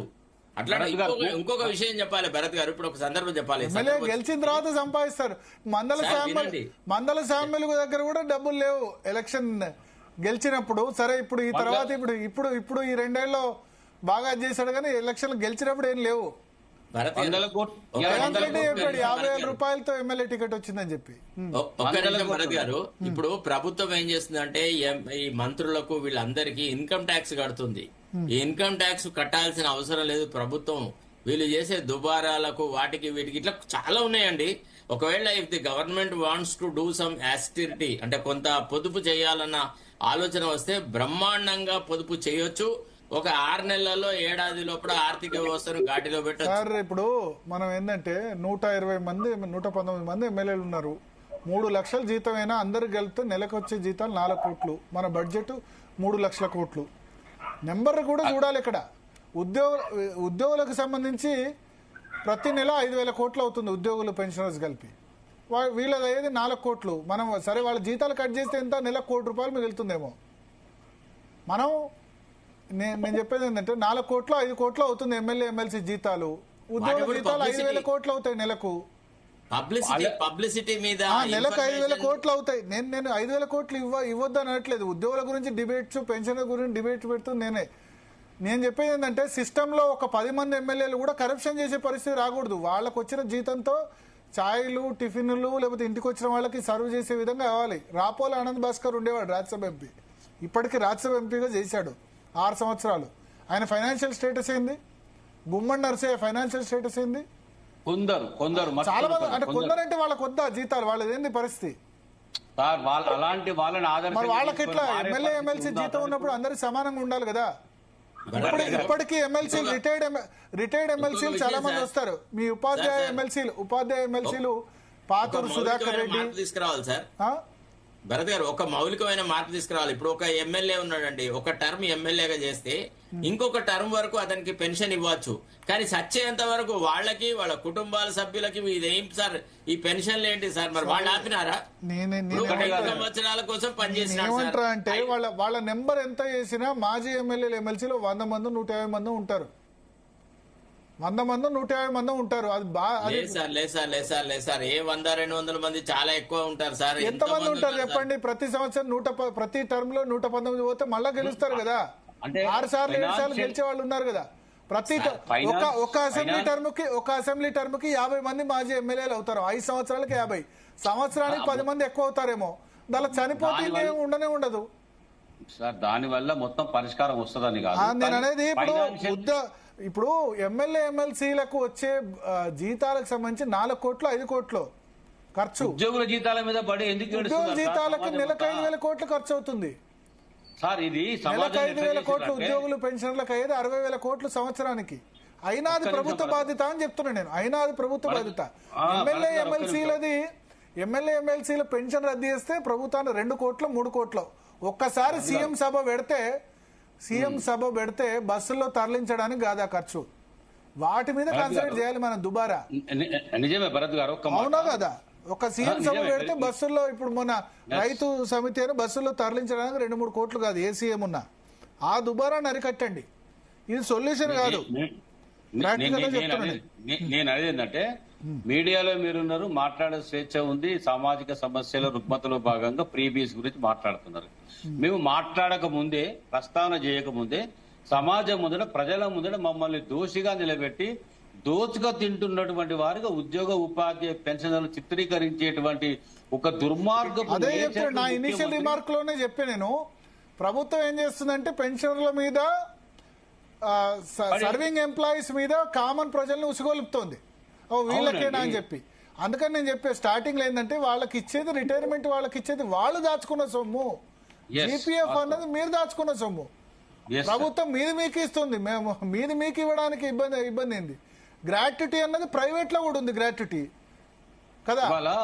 ఇవాళ భరత్ గారు, వాళ్ళ డిప్యూటీ సీఎం గారు ఏం చెప్తారు? అందుకని నేను కామన్ పబ్లిక్ కి క్లారిటీ ఇస్తున్నా. రిటైర్మెంట్ ద్వారా వచ్చే బెనిఫిట్స్, గ్రాట్యుటీ, పిఎఫ్ అన్నది వాళ్ళు దాచుకున్న సొమ్ము. అది లీగల్ గా ప్రభుత్వం ఎక్కడి నుంచో ఇవ్వదు, కొత్తగా ఇచ్చేది ఇవాళ 100% hats off to your opinion sir. ఇప్పుడు భరత్ గారు, ఇవాళ డిప్యూటీ సీఎం గారు చనిపోతే 1,20,00,000 ఇన్సూరెన్స్ డబ్బులు వచ్చే విధంగా చేసినాము, ఇద్దరికి చెక్కులు ఇచ్చి వచ్చినాము, చచ్చిపోతే అన్నారు. చచ్చిపోయే విధంగా చంపుతున్న వారిగా ఇలా ప్రభుత్వమే కత్తి పట్టుకొని నరుకుతున్నట్టుగా ఉంది కదా పెన్షనర్స్ ని. 72 మంది చచ్చిపోతే వాళ్ళ మాట ప్రస్తావన ఒక్క మాట మాట్లాడలేదే డిప్యూటీ సీఎం అసెంబ్లీలో. అంత పాపం చేసినామా మేము? అంత దేశద్రోహం చేసినామా? అంత రాజ్యద్రోహం చేసినామా? అంత అంటరాని వాళ్ళం అయిపోయినామా? మేము సేవ చేస్తే కదా మీ పథకాలను పబ్లిక్ లోకి వెళ్ళిపోయింది, చేర్చింది. 35 ఏళ్ళు కదా మేము సేవ చేసింది. ఇవాళ మాకు ఇచ్చే డబ్బుల కాడికి వచ్చే వరకు అప్పులు గుర్తొస్తాయి, ఖర్చులు గుర్తొస్తాయి, పొదుపు గుర్తొస్తుంది. మీరు చేసే దగ్గర ఏది గుర్తురాదు. ఈ ముఖ్యమంత్రి గారే కదా భరత్ గారు అన్నది, కడుపు కట్టుకుంటే 40,000 కోట్లు ఇట్లా తీర్చేస్తా, కట్టేస్తా, ఇచ్చేస్తా అన్నాడు కదా. మరి 2.5 ఏళ్లుగా కడుపు కట్టుకోలేకపోతున్నారా? ఇలా రాజకీయ పార్టీల నాయకులను, ఎమ్మెల్యేలను జీతాలు తగ్గించాలి వద్దని మేము చెప్పట్లేదు. పరిపాలన లోపల ప్రజాస్వామ్యానికి ఒక రాజకీయ వ్యవస్థ అవసరం, అది కాదనడం లేదు. బ్యూరోక్రసీ మేము కూడా అవసరమే కదా. Judiciary, bureaucracy, legislature, fourth estate, media, మీరు అందరూ అవసరమే కదా. మరి ఆ రకంగా చూసినట్టు ఇందాక మీరు అన్నారు, తప్పేముందల్లా. ఇప్పుడు రుణమాఫీ చేసినట్టు ఒక హౌస్ లోను, ఒక ఎడ్యుకేషన్ లోను ఎందుకు మాఫీ చేయరని అడుగుతా ఉన్నారు. లక్షల కోట్లు అదాని, అంబానీ లాంటి వాళ్ళు ఎక్కువ సెటారిక్ అన్నాలేండి, వద్దు. సెటారిక్ కాదు, వాస్తవం అది. అది కూడా వస్తుంది డిమాండ్. సార్ రేపు పొద్దున డిమాండ్ కూడా వస్తుంది. ఎందుకు మేము అర్హులం కదా, మేము సంపాదించుకున్నామా? అప్పుడు ఏమైందంటే 2007లో ఒకసారి రుణమాఫీ చేస్తే అయిపోయింది, కానీ ప్రతిసారి ఎలక్షన్ ముందు అందరు లోన్లు అవసరం లేని వాళ్ళు కూడా లోన్ తీసుకొని ఎట్లాగో గవర్నమెంట్ రుణమాఫీ చేస్తుందని చేయించుకుంటారు. రెగ్యులర్ ప్రాక్టీస్ సార్, అది అయిపోయింది. అంటే తప్పు. బ్యాంకుల్లో లోన్లు ఇవ్వట్లేదు అసలు రైతులకి. అసలు అవసరం ఉన్న వాళ్ళకి నష్టం జరుగుతుంది. 1,00,000 రూపాయలు అప్పు చేస్తే పరువు తీస్తారు, 10 సార్లు ఫోన్ చేస్తారు. ఇది ఒక సగటు ఉద్యోగి జీవితం. ఇది ఇలా అనేక రకాలైనటువంటి భ్రష్టు పట్టినటువంటి సామాజిక కుళ్ళిపోయిన సమాజాన్ని ఎక్కడి నుంచి మొదలు పెట్టాలనేది అర్థం కాని పరిస్థితుల్లో ఇలా పెన్షనర్స్ చేరుకున్నారు, ఉద్యోగులు చేరుకున్నారు, ఉపాధ్యాయులు చేరుకున్నారు. అక్కడ కూర్చున్న మా సుధాకర్ అన్న ఆ రోజుల్లో వ్యవస్థకు ఇప్పటి వ్యవస్థకు ఎంత వ్యత్యాసం ఉందో ప్రత్యక్షంగా అనుభవిస్తున్నటువంటి వ్యక్తిగా కనబడుతున్నారు. సుధాకర్ గారు పెన్షనర్ అసోసియేషన్ నుంచి ఉన్నారు. సో హైకోర్టు చెప్పినా కూడా ఇప్పటికీ పెండింగ్ లోనే ఉన్నాయి బిల్స్. అందరూ కూడా చాలా వెయిట్ చేస్తున్నారు. సో ఏంటి మీ నెక్స్ట్ స్టెప్? ఏం చెప్పబోతున్నారు పెన్షనర్స్ కి? నిజంగా చాలా బాధాకరం. వాళ్ళు కష్టపడిన సొమ్ము తీసుకోవడం కూడా అవ్వట్లేదు, చాలా అవసరాలు ఉంటాయి రిటైర్మెంట్ అయిన తర్వాత స్పెషల్లీ. సో ఏం చేద్దాం అనుకుంటున్నారు? మీ నెక్స్ట్ కార్యాచరణ ఏంటి? వాళ్ళకి ఎలా ధైర్యం చెప్పబోతున్నారు? నమస్కారం అమ్మా. నమస్తే. నాతో పాటు చర్చలో పాల్గొంటున్న మిత్రులు, ముఖ్యంగా భుజంగరావు గారికి హృదయపూర్వక నమస్కారాలు తెలియజేసుకుంటూ, ఈరోజు ఈ ఛానల్లో ఏదైతే చర్చ మీరు ప్రారంభించినరో అత్యంత ప్రాముఖ్యమైంది ఈరోజు. ఎందుకంటే రాష్ట్రంలో ఉన్న పెన్షనర్స్ ఎవరైనా రిటైర్ కావాలంటే భయపడుతున్నారు ఇప్పుడు. ఎందుకంటే మేము అంటే ఆ మాటలు అనొచ్చో అనకూడదో నాకు తెలియదు, కానీ రిటైర్ అయిన ఉద్యోగులు తమకు హక్కుగా రావలసిన పెన్షనరీ బెనిఫిట్స్ కోసం ఇంతకాలం వేచి చూడాలి, చివరకు వాళ్ళ ప్రాణాలు కూడా పోయే పరిస్థితి రావటానికి కారణం ఎవరు? మేము అడిగేది అన్యాయమా? మేము ఏ కోరిక అడిగినా పెన్షనర్స్ కానీ, ఉద్యోగులు కానీ, ఉపాధ్యాయులు కానీ, మేము అడిగేవన్నీ కూడా మీరు ఎలక్షన్ మేనిఫెస్టోలో ఏవైతే అంశాలను మేము చేస్తాము అని చెప్పారో వాటినే అడుగుతున్నాం. డిఏ ఇవ్వమంటున్నాం. భారతదేశంలో ఏ రాష్ట్రంలో లేని పరిస్థితి 5 డిఏలు మన రాష్ట్రంలో ఉన్నవి. పిఆర్సి కావాలంటున్నాం. మన రాష్ట్రంలో 5 సంవత్సరాలకు ఒకసారి రావాల్సిన పిఆర్సి దురదృష్టం ఏంటంటే 10 సంవత్సరాలకు కూడా వస్తుందో రాదో అనేది ఇంకా అనుమానంగానే ఉన్నది. డిఏలు అసలు అడగాల్సిన డిమాండ్ కాదు ఇది. నా అనుభవంలో మిత్రులు భుజంగరావు గారు చెప్పారు, ఒక ముఖ్యమంత్రి గారు ఉన్నారు, వారి దగ్గరికి ఒక్క డిఏనే 6 నెలలు లేట్ అయింది. మేమందరం జాయింట్ యాక్షన్ కమిటీ పక్షాన పోయి సార్ ఇట్లా డిఏ ఉంటుంది అంటే పాపం ఆయనకు కూడా తెలియదు, కొత్తగానే వచ్చిండు. ఈ డిఏ అంటే ఏమిటి అని అడిగిండు. అంటే మేము ఈ నిత్యావసర వస్తువుల ధరలు ప్రైస్ ఇండెక్స్ను బట్టి భారత ప్రభుత్వము సంవత్సరానికి 2 సార్లు డిఏ ఇస్తుంది, 1 జనవరికి 1 జూలైకి. అది మన రాష్ట్రంలో మొన్న జూలైకి భారత ప్రభుత్వం ఇచ్చింది, మన రాష్ట్రంలో ఇవ్వలేదు సార్ అని చెప్పినాం. ఆయన పక్కకున్న తన సెక్రటరీని చూసి అడిగింది ఇది నిజమేనా అని. అంటే ఆయన నిజమే సార్, మనం కూడా ఇవ్వాలి డిఏలు, కేంద్ర ప్రభుత్వం ఇచ్చిన వెంటనే మనం కూడా ఇవ్వాలి అన్నాడు. అంటే మరి మనం ఎందుకు ఇవ్వలేదు అంటే ఆ సెక్రటరీ గారు ఏమన్నారంటే సార్ జనరల్ గా రాష్ట్ర ప్రభుత్వము ఒక 5-6 నెలలు వెయిట్ చేసి ఇస్తుంది అంటే మీరు నమ్మండి నమ్మకపోండి, ముఖ్యమంత్రి గారు ఒకే మాట అన్నారు, 6 నెలలు ఆగితే ఇంకెవరైనా ఇస్తారా ఈ డిఏను, మన ప్రభుత్వమే ఇవ్వాలా ఇంకెవరైనా ఇస్తారా అంటే పాపం ఆయన సెక్రటరీ గారు కొంచెం హర్ట్ అయ్యి లేదు సార్ మన ప్రభుత్వం మన ప్రభుత్వమే ఇవ్వాలి, మనమే ఇవ్వాలి అన్నప్పుడు దీన్ని ఆపటం ఎందుకు, వాళ్ళకి ఏరియర్స్ ఇవ్వటం ఎందుకు, ఇవన్నీ ఎందుకు? ఇప్పటి నుంచి డిఏ కేంద్రం అనౌన్స్ చేసిన 1 నెల రోజుల లోపల మన రాష్ట్ర ఎంప్లాయీస్ కు పెన్షనర్స్ కు నా ఫైల్ నా దగ్గరికి రావాలి అని అన్నాడండి. ఇది వాస్తవం. ఇది నేను ఒక ఉద్యోగ సంఘ నాయకునిగా మా పీరియడ్ లో జరిగిన విషయం. అదే విధంగా ఏ ముఖ్యమంత్రి ఉన్నా సరే పిఆర్సి ఒక సంవత్సరము 2 సంవత్సరాలు డిలే అయినా కానీ మాకు ఇమ్మీడియట్ గా అన్ని ఉద్యోగ ఉపాధ్యాయ సంఘాలను పిలిచి మాట్లాడి ఆ ఫిట్మెంట్ ఒక 2-3% అటు ఇటు అయినా సరే టైంకు మాకు ఇచ్చిన సందర్భాలు కూడా ఉన్నవి. కానీ దురదృష్టం ఏంటంటే ఇది ఎందుకు జరుగుతుంది, దీని కర్ణం చావుకు కారణాలు ఎవరో మేము చెప్పలేం. మన వాళ్ళ మిత్రులు చాలా మంది చెప్పిండ్రు ఫ్రీ బీస్ అన్నారు. దాంట్లో మా మిత్రులు భుజంగరావు గారు ఒక మంచి చక్కటి మాట చెప్పిండ్రు, మీరు ఫ్రీ బీసే ఇచ్చుకోండి, మీ ఎమ్మెల్యేల జీతాలు పెంచుకోండి, మాకు సంబంధం లేదు, కానీ మా పెన్షనర్స్కు రావాల్సిన బెనిఫిట్స్ను మాకు టైంకి ఇచ్చేసేయండి. మాకు రావాల్సినవి ఏవి కూడా మా ఫ్రీ బీస్ కాదు. ఇది భారతదేశంలోని అత్యున్నత న్యాయస్థానమే ఈ మాట అన్నది. ఒక ఉద్యోగి రిటైర్డ్ అయితే అతనికి ఇచ్చే పెన్షన్ కానీ పెన్షనరీ బెనిఫిట్స్ కానీ ప్రభుత్వ దయాదాక్షిణ్యాల మీద కావు.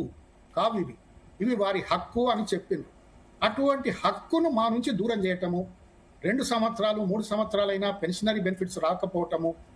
నిజమే, ప్రభుత్వాలు మారుతున్నప్పుడు కొంత జరుగుతున్నది, వారి మీద వీరి మీద వారు ఏదో అనుకుంటున్నారు, అది రాజకీయ పరంగా వారు మాట్లాడుకోవచ్చు. కానీ మధ్యలో మామూలుగా ఎందుకు అన్యాయం చేస్తున్నారు, మాకు రావలసిన హక్కులను ఎందుకు దూరం చేస్తున్నారు, ఈ విషయాలు ప్రభుత్వం ఆలోచించాలి. రెండవది, ఇవ్వాలనే మన హైకోర్టులో కూడా ఈ యొక్క పెన్షనరీ బెనిఫిట్స్ మీద వాళ్ళకి ఎందుకు డిలే అవుతున్నది అని ప్రభుత్వాధికారులకు ఒక హైకోర్టు వాళ్ళు నోటీస్ ఇచ్చిండ్రు, వాళ్ళని హాజరు కమ్మని చెప్పిండ్రు. ఇది దురదృష్టకరమైన పరిస్థితి. ఇటువంటి పరిస్థితి బహుశా ఇంతకుముందు వచ్చిందో లేదో నాకు తెలిసినంత వరకు మాత్రం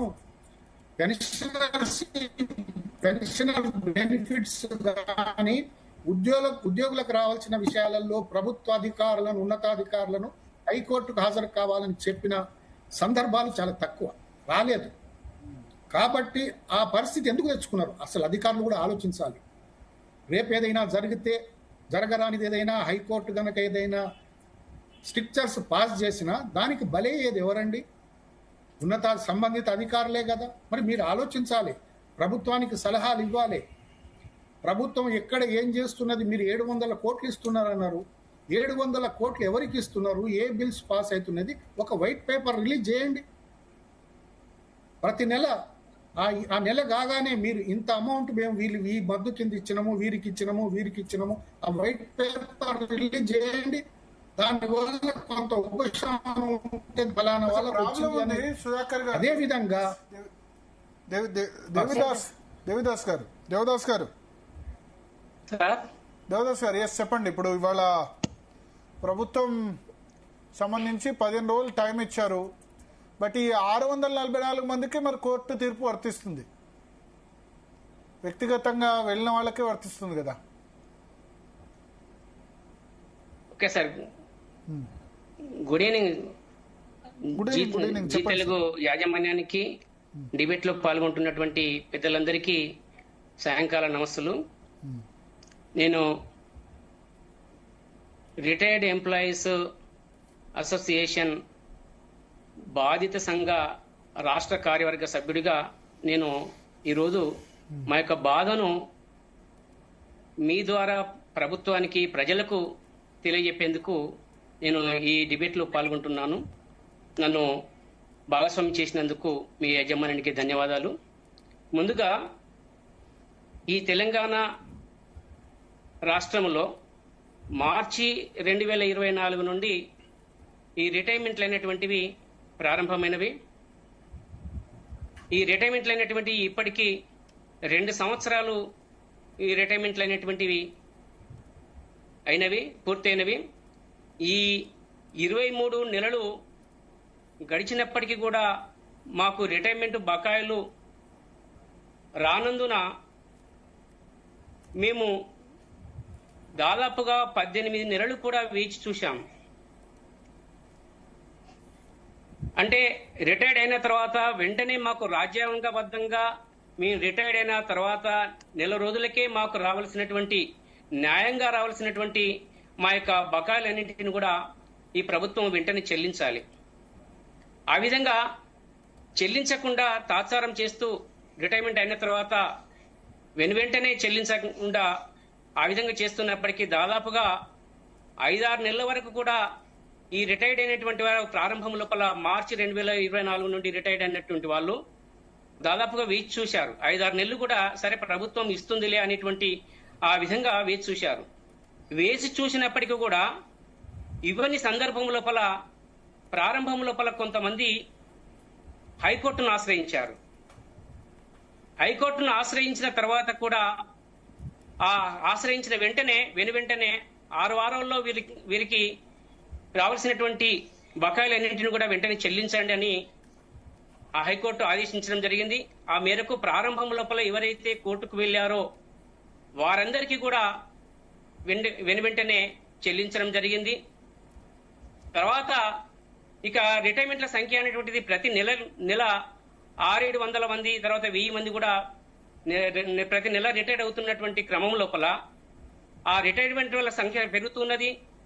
తర్వాత వాళ్ళకు ఇవ్వాల్సినటువంటి బకాయిలు అనేటువంటిది ఇవ్వకుండా మళ్ళీ ప్రభుత్వము తాత్సారం చేస్తున్న కొద్దీ ఈ రిటైర్ అయినటువంటి వాళ్ళందరూ కూడా మళ్ళీ హైకోర్టును ఆశ్రయిస్తూ ఆ విధంగా ఆశ్రయించేసరికి వారికి అయితే ఇక చాలా మంది హైకోర్టును ఆశ్రయించేసరికి చెల్లించకుండా ఆ కాలయాపన చేస్తూ వస్తున్నది. కాలయాపన చేస్తున్న క్రమం లోపల చివరికి కాంటెంప్ట్ ఆఫ్ ది కోర్ట్ అనేటువంటిది కూడా వేస్తూ రావడం జరిగింది. ఆ విధంగా కాంటెంప్ట్ ఆఫ్ ది కోర్టు వేసినటువంటి వారికి ప్రారంభం లోపల కాంటెంప్ట్ ఆఫ్ ది కోర్టు వేసిన వారికి చెల్లించడం జరిగింది.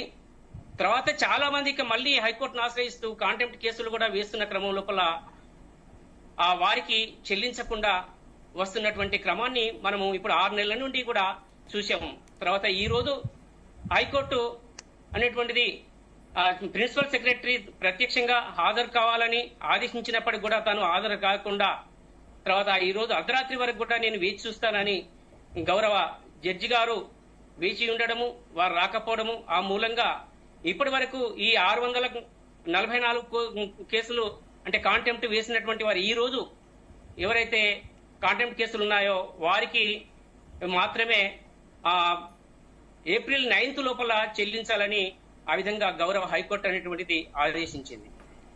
అయితే ఈ విధంగా ఉన్నప్పటికీ మేము మా యొక్క బకాయిలు రావడం లేదనేటువంటి ఆవేదనతోటి రిటైర్డ్ అయినటువంటి వాళ్ళందరూ కూడా వేచి చూస్తూ తర్వాత సరే ప్రభుత్వానికి కొంత అవకాశం ఇస్తామనేటువంటి ఆలోచనతోటి మేము దాదాపుగా 1.5 కాలం మేము వేచి చూశాము. అంటే నేను సంవత్సరం రిటైర్డ్ అయ్యి దాదాపు ఇప్పుడు 11 నెలలు అవుతున్నది. నాకంటే మీకు జీపీఎఫ్ వచ్చిందా? మా యొక్క పెద్దలు జీపీఎఫ్ వచ్చిందా? వాళ్ళు వేచి చూశారు అని ప్రభుత్వం ఇస్తుందని అనుకున్నారు. కానీ ఇవ్వని సందర్భం లోపల మేము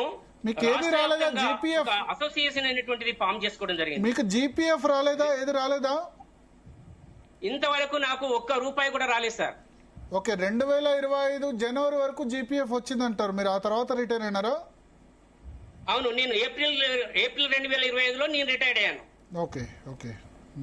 అయితే ఇప్పటి వరకు ₹1 కూడా నాకు రాలేదు. ప్రభుత్వం నుండి నాకు 56 లక్షల రూపాయలు రావాల్సి ఉన్నవి. అయితే ఈ విధంగా రాకపోయేసరికి మేము అసోసియేషన్ ఒకటి ఫామ్ చేసుకొని దాని పక్షాన మేము అనేక రకాల ఉద్యమాలు చేయడం జరిగింది. తర్వాత అంటే ప్రతి జిల్లా లోపల ధర్నాలు కానీ నిరాహార దీక్షలు, తర్వాత రాష్ట్ర వ్యాప్తంగా కూడా ఎస్జిపిఏటి పక్షాన, తర్వాత పెన్షనర్స్ జేఏసీ పక్షాన కూడా 3 సార్లు కూడా మేము ఇందిరా పార్క్ వద్ద కూడా మహాధర్నాను చేపట్టడం జరిగింది. తర్వాత చివరికి జనవరి 5వ తేదీన కూడా మేము చెలో అసెంబ్లీ అనేటువంటిది కూడా చేపట్టడం జరిగింది. ఆ చెలో అసెంబ్లీ చేసినప్పటికీ కూడా ప్రభుత్వం మా మీద ఏమాత్రం కనికరం చూపలేదు. తర్వాత ఆ విధంగా చివరికి రాజ్భవన్ గవర్నర్ కూడా మేము వినతి పత్రం ఇవ్వడానికి కూడా వెళ్ళాము. తర్వాత వినపత్రం ఇవ్వకుండా కూడా మమ్మల్ని అక్రమంగా అరెస్ట్ చేసి వివిధ పోలీస్ స్టేషన్ల పొలం మమ్మల్ని నిర్బంధించడం జరిగింది. అసెంబ్లీకి అటెండ్ అయినప్పుడు కూడా మమ్మల్ని నిర్బంధించడం జరిగింది. తర్వాత రాజ్భవన్ కు కానీ, తర్వాత మిగతా కార్యక్రమాలు ప్రగతి భవన్ కు అప్లికేషన్ ఇచ్చినప్పుడు కూడా మిగతా ముందు రోజు మమ్మల్ని అరెస్ట్ చేయడం అనేటువంటిది జరుగుతున్నది. ఈ విధంగా మా డబ్బులు మాకు ఇవ్వడానికి మేము పొదుపు చేసుకున్నటువంటి డబ్బులు జీపీఎఫ్ అనేటువంటిది ప్రతి నెల మేము పొదుపు చేసుకున్నటువంటి డబ్బు, మా డబ్బులు మాకు ఇవ్వకుండా తర్వాత జీపీఎఫ్ అనేటువంటిది కానీ, తర్వాత జిఐఎస్ కానీ, టిహెచ్జిఎల్ఐ కానీ, గ్రాట్యుటీ, కమ్యూటేషన్, లీవ్ ఎన్కాష్మెంట్, తర్వాత సరెండర్ లీవ్లు అనేటువంటివి, తర్వాత పిఆర్సి 2020 ఏరియాస్ అనేటువంటివి కూడా ఉన్నవి. పిఆర్సి 2020 ఏరియాస్ సార్ గత ప్రభుత్వము వారు ఒక జీవో తీశారు. ఏంటంటే చనిపోయినా కానీ లేదా రిటైర్మెంట్ అయినా కానీ వెంటనే చెల్లిస్తామని చెప్పారు. వారు ఫిబ్రవరి 2025 వరకు ఆ పిఆర్సి 2020 ఏరియాస్ అనేటువంటిది కూడా చెల్లించుకుంటూ వచ్చారు. తర్వాత మార్చి 2025 తర్వాత ఎవరైతే రిటైర్ అయ్యారో వాళ్ళందరికీ కూడా ఇప్పటి వరకు రిటైర్డ్ అయినటువంటి వారికి ఆ పిఆర్సి 2020 ఏరియాస్ అనేటువంటి కూడా ఇంతవరకు చెల్లించలేదు. అంటే ఈ విధంగా మాకు రావాల్సినటువంటి బకాయిలు రాక, తర్వాత పిల్లలకు ఆ బకాయిల కొరకు వేచి చూస్తూ పిల్లల పెంజిల్ చేయడానికి కానీ లేకపోతే ఒక ఇల్లు కట్టుకుందాం అనేటువంటి ఆశతోటి, తర్వాత బ్యాంకు అప్పటికి ఇల్లు కట్టుకున్నట్లయితే బ్యాంకు ఈఎంఐలు చెల్లించాలని, తర్వాత పర్సనల్ లోన్ ఇప్పుడు ఇందాక మీరు చెప్పిన విధంగా ఉచిత పథకాలు అనేటువంటిది అవి ఇస్తున్నారు కదా, మాకు కూడా నేను హౌసింగ్ లోన్ తీసుకున్నాను, పర్సనల్ లోన్ తీసుకున్నాను. అయితే మరి ఇవన్నీ కూడా నేను రిటైర్మెంట్ అయిన తర్వాత కూడా నేను వాటన్నింటి చెల్లించుకుంటే ఇంకా నా యొక్క బకాయిలు అనేటువంటి పూర్తి కాలేదు నా ఈఎంఐలు. ఆ ఈఎంఐలు అనేటువంటి కూడా ఇప్పటికి కూడా నాకు పేరుకుపోవడం వల్ల, తర్వాత నేను రిటైర్డ్ అయినప్పుడు దాదాపుగా నాకు 1,70,000 రూపాయలు వస్తే ఈ రోజు నాకు కేవలం 78,000 వస్తున్నాయి. అంటే ఇంకా 92,000 రూపాయలు ప్రభుత్వం దగ్గర ఉంటున్నాయి. అంటే దాదాపుగా 60% అనేటువంటి అమౌంట్ ప్రభుత్వం దగ్గర ప్రతి ఎంప్లాయీ నుంచి 60% ఉంటున్నది. ఆ 60% డబ్బులు ఏం చేస్తున్నారు మరి? తర్వాత ప్రతి నెల ఇప్పుడు మా సర్వీస్ లో ఉన్నటువంటి వాళ్ళందరూ కూడా జీపీఎఫ్ అనేటువంటిది పొదుపు చేసుకుంటున్నారు. ఆ జీపీఎఫ్ డబ్బులు కూడా మరి ప్రభుత్వం వద్ద ఉంటున్నాయి కదా. ఆ జీపీఎఫ్ డబ్బులు కానీ, తర్వాత మా 60% డబ్బులు కానీ వాటిలోకి వెళ్ళి అయినా కానీ కొంత మాకు ఇచ్చినట్లయితే ప్రతి నెల కొంతమందికి ఆ విధంగా తీరేది కదా. నా దగ్గర స్టాటిస్టిక్స్ ఉన్నాయి. చర్చ ముగించాల్సిన సమయం ఆసనమైంది. నా దగ్గర చాలా స్టాటిస్టిక్స్ ఉన్నాయి. అయితే సార్ ముఖ్యంగా ఏంటంటే మా ఆవేదన ఏంటంటే ఇప్పటి వరకు మా రిటైర్మెంట్ బకాయిలు రాక రాష్ట్ర వ్యాప్తంగా 83 మంది చనిపోయారు సార్. దారుణం. 83 మంది చనిపోయినా గానీ ఈ ప్రభుత్వం కరుణించలేదంటే ఈ ప్రభుత్వం మా పట్ల, పెన్షనర్ల పట్ల ఏమాత్రం దయా, కనికరము, మానవత్వం లేకుండా ప్రవర్తిస్తున్నారు రేవంత్ రెడ్డి గారు. ఇది చాలా శోచనీయం సార్. ఇది ఇంత దారుణంగా నన్ను కోసిన రూపాయలు ఇవ్వాలంటూనే మీరు చేసేటువంటి పథకాలన్నీ ఏమైనా ఆపుతున్నారా? ఈరోజు మూసి సుందరీకరణకు 1,50,000 కోట్లు చేస్తున్నారు. మరి అవి ఎక్కడి నుంచి వస్తున్నాయి? అవి అప్పు తెస్తున్నారు కదా. గాంధీ విగ్రహానికి 5,000 కోట్లు వెచ్చించదలుచుకున్నారు. అవి సరే, గాంధీ విగ్రహానికి 5,000 కోట్లు కాదా దుష్ప్రచారం, 70 కోట్లు ఎన్నో పెట్టదలుచుకున్నారు. సరే, పేపర్ ప్రకటన 5,000 కోట్లు మొత్తం మూసీ రివర్ డెవలప్మెంట్ ఫ్రంట్ కండి. గాంధీ విగ్రహానికి 5,000 కోట్లు కాదు, 5,000 కోట్లు. సరే, ఓకే సార్. అయితే ఈ విధంగా ఈ పోర్ట్ సిటీ డెవలప్మెంట్ అనేటువంటిది, ప్రపంచ సుందరిమణుల పోర్టులు అనేటువంటిది, గ్లోబల్ సిటీ అనేటువంటిది, గ్లోబల్ సమ్మిట్ అనేటువంటిది, తర్వాత ఈ విధంగా అన్ని మీరు వాటికి దుబారా ఖర్చు అనేటువంటిది, ప్రజా ధనాన్ని, కోట్ల కొలది ధనాన్ని మీరు దుర్వినియోగం చేస్తున్నారు. మొన్న కూడా మీరు ఒక హోటల్ మీటింగ్ పెట్టి దాదాపు 15,000 కోట్లు ఖర్చు అయిందని చెప్తారు. భోజనాల ఖర్చే 15,000 కోట్లు ఉంటే ఈ ప్రజాధనాన్ని దుర్వినియోగం చేసినట్టు కదా. 15,000 కోట్లు ఈ విధంగా మీరు ప్రజాధనాన్ని దుర్వినియోగం చేస్తూ మాకు రావాల్సిన డబ్బులు మాకు ఇవ్వకుండా నిన్న సిద్దిపేటలో మీటింగ్ జరిగినప్పుడు ఆ సిద్దిపేట మీటింగ్ కు మా సిద్దిపేట అధ్యక్షుడు తర్వాత ప్రధాన కార్యదర్శిని వారిని ముందస్తుగానే అరెస్ట్ చేయడం జరిగింది. అరెస్ట్ చేసి వాళ్ళు నిర్బంధించారు. థ్యాంక్ యూ దేవదాస్ గారు, భుజంగరావు గారు, సుధాకర్ గారు. చర్చ ముగించాల్సిన సమయం అవసరమైంది. నా దగ్గర కొన్ని స్టాటిస్టిక్స్ ఉన్నాయి రేహానా. ఇప్పటి వరకు 2026 ఫిబ్రవరి వరకు 22,000 మంది ఉద్యోగులు రిటైర్ అయినారు. ఇక్కడ కేసీఆర్ 2021లో 58 సంవత్సరాల నుంచి 61 సంవత్సరాలు పెంచారు. 2024 మార్చి నుంచి రిటైర్మెంట్ స్టార్ట్ అయినాయి. అప్పటి నుంచి ఈ 2 సంవత్సరాల్లో ఫిబ్రవరి 2026 వరకు 22,000 మంది రిటైర్ అయినారు. ఈ 22,000 మంది రిటైర్మెంట్లకి ఏ బెనిఫిట్స్ కావాలంటే గ్రాట్యుటీ ఒకటి, జీపీఎఫ్ అంటే వాళ్ళు దాచుకున్న సొమ్ము వాళ్ళు, టీఎస్జిఎల్ఐ అంటే లైఫ్ ఇన్సూరెన్స్ అనుకుంటా, encashment of earned leaves. Earned leaves అంటే ఈఎల్స్ అంటే సిక్ లీవ్, తర్వాత నార్మల్ లీవ్ ఉంటుంది, దాంతోపాటు ఎర్న్డ్ లీవ్స్ అంటే అదనంగా 30 days ఎర్న్డ్ లీవ్స్ మిగతా డిపార్ట్మెంట్స్కి ఉంటాయి, టీచర్లకు కొంత తక్కువ ఉంటాయి. గ్రూప్ ఇన్సూరెన్స్ ఒకటి ఉంటుంది. ఆ తర్వాత కమ్యూటెడ్ వాల్యూ ఆఫ్ పెన్షన్ అంటే 40% ముందే పెన్షన్ తీసుకోవచ్చు. ఇవన్నిట్లో జీపీఎఫ్ మాత్రం 2,000 అంటే వాళ్ళు దాచుకున్న సొమ్ము వాళ్ళకి 2025 జనవరి వరకు వచ్చింది. అంటే లాస్ట్ 1 year 2 months 14-15 నెలలు క్రితం రిటైర్ అయిన వాళ్ళకి వాళ్ళు దాచుకున్న సొమ్ము కూడా వాళ్ళకి ఇవ్వలేదు, వాళ్ళ పైసలు వాళ్ళకు కూడా ఇవ్వలేదు. గ్రాట్యుటీ జూలై 2024 వరకే, ఇంకా దారుణం. అంటే ఆల్మోస్ట్ 3 నెలల వరకు మాత్రం వచ్చింది, 2 yearsగా పెండింగ్లో ఉంది. టీఎస్జిఎల్ఐ మార్చ్ 2024 అది రాలేదు. ఇక కమ్యూటెడ్ పెన్షన్ అయితే ఎర్న్డ్ లీవ్స్, గ్రూప్ ఇన్సూరెన్స్ ఇవన్నీ కూడా అసలు ఎవరికి రాలేదు. ఇది సిచ్యువేషన్. 22,000 మంది రిటైర్ అవుతే నాకు తెలిసి 1,500 మంది నుంచి 2,000 మందికి ఇవి వచ్చిన సిచ్యువేషన్. జీపీఎఫ్ వాళ్ళు దాచుకున్న వాళ్ళ సొమ్ము ఈ 700 కోట్ల చొప్పున చెల్లించుకుంటూ పోతే ఇది 3-4 సంవత్సరాలు పెండింగ్ పడుతుంది. 2028 నాటికి ఇది ఒక పెద్ద మేజర్ సమస్య అవుతుంది. ప్రభుత్వం ఖర్చు వేరే వాటిలో తగ్గించుకోవాలి, దుబారా ఖర్చు తగ్గించుకోవాలి. ఇప్పుడు అందరూ అంటున్నారు ఏదో ఎమ్మెల్యే ఎమ్మెల్సీల జీతాలు వాళ్ళకెందుకు, వాళ్ళకి పెన్షన్ ఎంత, నెలకు 3 కోట్లు 4 కోట్లు. ఒక సీఎం సభ నిన్న నర్మెట్ట పెడితే దానిలో ఆర్టీసీ బస్సులకు అయిన ఖర్చు కాదు, వేరే దుబారా వ్యయం చాలా ఉంది. అదే ఆలోచించాలి. ఇంటిగ్రేటెడ్ స్కూళ్ళు 200 కోట్లు ఖర్చు పెట్టి ఒక స్కూల్ ఇంటిగ్రేటెడ్ అంటున్నారు, అటువంటి ఖర్చు తగ్గించాలి. 200 కోట్లు ఇంటిగ్రేటెడ్ స్కూల్ అంటే స్కూల్ మీద 200 కోట్లు ఖర్చు కాదు, అంతా కూడా కాంట్రాక్టర్ల జేబులోకి పోయేటివి. సో ఇవన్నీ ఆలోచించాలి అల్టిమేట్ గా. But we are with Zee Telugu news is with undoubtedly pensioners. వాళ్ళకి రావాల్సిన హక్కు అది వాళ్ళ ఏమంటారు, వాళ్ళు దాచుకున్న సొమ్ము వాళ్ళు ఇవ్వడానికి ప్రభుత్వం ఇల్లు కట్టుకోవడానికి, పెళ్లి చేసుకోవడానికి, హెల్త్. పిల్లలు కూడా ఇప్పుడు విదేశాలకు వెళ్ళిపోతున్నారు. అందరు విదేశాలకు వెళ్ళిన వాళ్ళకి ఇబ్బంది ఉండదు. కానీ సరే వాళ్ళు గవర్నమెంట్ జాబ్స్ ఉన్నాయి కదా, వాళ్ళు బతుకుతారని వాళ్ళు అసలు పట్టించుకునే సిచ్యువేషన్ లేదు. అందుకని ఇప్పుడు కేబినెట్ ఒక తీర్మానం చేసిందట, తల్లిదండ్రులను పట్టించుకునే వాళ్ళకి చాలా మంచి నిర్ణయం. 10% కట్ చేస్తాము ప్రభుత్వ ప్రైవేట్ ఉద్యోగులు. కానీ అది ఎట్లా పాసిబుల్, దాన్ని చేయాలి పాసిబుల్ డెఫినెట్ గా. అంటే నేను అనేది తల్లిదండ్రులు పట్టించుకోరు అన్నదాన్ని ఎట్లా దాన్ని నిర్వచిస్తారన్న చూడాలి. అమల్లోకి ఎట్లా వస్తుంది, దాన్ని ఇంప్లిమెంట్ చేస్తే మంచిదే. 15% లేదా 10,000 ఎక్కువైతే వేతనాల నుంచి అరిగించి తల్లిదండ్రులకు అందజేసే తల్లిదండ్రుల మద్దతు బిల్లును ఆమోదించిన కేబినెట్ అట. చూద్దాం ఏం జరుగుతుందో. ఓకే. సో అంటే సీఎం మన జీ తెలుగు న్యూస్ కండక్ట్ చేసిన పోలీస్ అవార్డు ఈవెంట్స్ లో ఫినాన్షియల్ గా తెలంగాణ స్టేట్ ఏ పరిస్థితిలో ఉందో చాలా క్లియర్ గా చెప్పారు. కరెక్ట్, మనం కూడా అర్థం చేసుకుంటాం డెఫినెట్ గా. బట్ స్టేట్ కి, తెలంగాణ స్టేట్ కి సీఎం రేవంత్ రెడ్డి గారు మీరు ఒక తండ్రి లాంటి వారు. ప్రతి ఒక్కరి ప్రాబ్లమ్స్ ని ఎలాంటి సిచ్యువేషన్ ఉన్నా మీరే హ్యాండిల్ చేయాలి. ఆ సిచ్యువేషన్ ఎవరు ఖండించట్లా, ఆ సిచ్యువేషన్ నుంచి బయట ఎట్లా పడాలి.